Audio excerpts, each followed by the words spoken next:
अस्सलाम वालेकुम प्यारे ज़रूर। मेरा सवाल था, क्या ये बात दुरुस्त है कि वक्फ़िनों लड़कों और लड़कियां तहरीक के बाहर शामिल शादी नहीं कर सकते हैं?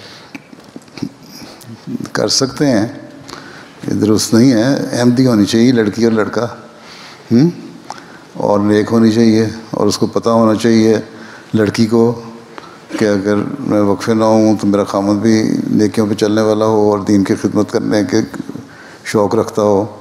ये नहीं कि वो लड़की को भी रोक दे कि नहीं तुमने काम नहीं करना जमात का, हैं।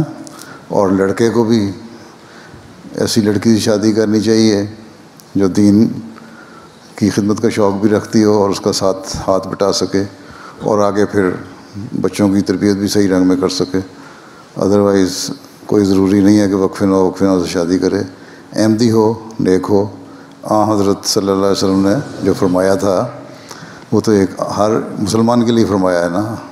आपने फरमाया कि लोग शादी करते हैं किसी की पैसा देख के, या लड़की की खूबसूरती देख के, या लड़की का ख़ानदान देख के, लेकिन हकीकी मोमिन जो है ना उसको शादी करनी चाहिए लड़की का दीन देख के।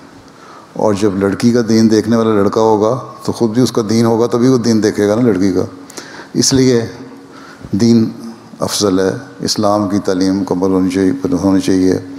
इंसान को 5 वक्त का अल्लाह ताला का हुक्म है नमाज़ें पढ़ो तो नमाज़ पढ़नी चाहिए। कुरान करीम पढ़ने का हुक्म है, कुरान करीम पढ़ना चाहिए, उसको समझना चाहिए ताकि आइंदा नस्लों में भी दीन कायम रहे, इस्लाम कायम रहे, खुदा ताला पे यकीन कायम रहे और अल्लाह ताला की नाम को फैलाने वाला हो, उसके दीन को फैलाने वाला हो।